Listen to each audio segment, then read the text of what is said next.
ಹುರಿಗಡಲೆ ಸವಿಯೋದು ಇಂದೇ ನಿಲ್ಲಿಸಿಬಿಡಿ. ಹುರಿದ ಕಡಲೆಯಲ್ಲಿನ ಅಂಶವು ನಮ್ಮಲ್ಲಿ ಕ್ಯಾನ್ಸರ್ನಂತಹ ಅಪಾಯಕಾರಿ ಕಾಯಿಲೆಯನ್ನು ಉಂಟು ಮಾಡಲು ಕಾರಣವಾಗುತ್ತದೆ ಎಂದು ಹೇಳಲಾಗಿದೆ.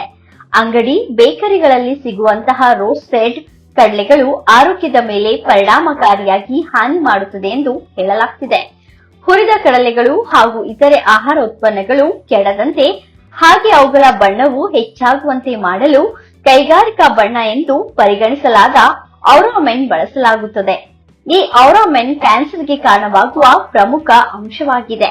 ಆಹಾರ ಪದಾರ್ಥಗಳ ಬಣ್ಣವನ್ನು ಹೆಚ್ಚಿಸಲು ಔರಾಮೆನ್ ಅನ್ನು ಸೇರಿಸಲಾಗುತ್ತಿದೆ.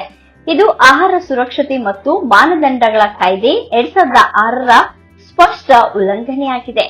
ಇದು ಲಕ್ಷಾಂತರ ಭಾರತೀಯ ನಾಗರಿಕರ ಆರೋಗ್ಯ, ಸುರಕ್ಷತೆ ಮತ್ತು ನಂಬಿಕೆಗೆ ಬೆದರಿಕೆಯಾಗಿದೆ ಮತ್ತು FSSAIಯ ನಿಯಂತ್ರಕ ಮೇಲ್ವಿಚಾರಣೆಯ ವೈಫಲ್ಯವಾಗಿದೆ. ಅದರಲ್ಲೂ ಈ ಬಣ್ಣವು ಕೈಗಾರಿಕಾ ಬಳಕೆಯಲ್ಲಿ ಹೆಚ್ಚಾಗಿದೆ. ಆದರೆ ಇದನ್ನೇ ಆಹಾರ ಖಾದ್ಯಗಳ ಬಣ್ಣ ಹೆಚ್ಚಿಸಲು ಬಳಸುವುದು ಕಂಡುಬಂದಿದೆ. ಇದು ಕ್ಯಾನ್ಸರ್ ತರುವಂತಹ ಅಪಾಯವನ್ನು ಹೆಚ್ಚಿಸುತ್ತದೆ. ಹೀಗಾಗಿ ಇಂದೇ ನೀವು ಹುರಿದ ಕಡಲೆಗಳನ್ನ ತಿನ್ನೋದನ್ನ ನಿಲ್ಲಿಸಿಬಿಡಿ. ಮತ್ತಿಕೆರೆ ಜೆಬಿ ಪಾರ್ಕ್ ಬಳಿ ಒಂದು 30-40 ಪ್ರೀಮಿಯಂ ರೆಸಿಡೆನ್ಷಿಯಲ್ ಏಕಾತ ಸೈಟ್ ಮಾರಾಟಕ್ಕಿದೆ. ಆಸಕ್ತರು ಈ ಕೂಡಲೇ ಸಂಪರ್ಕಿಸಿ 9008100449.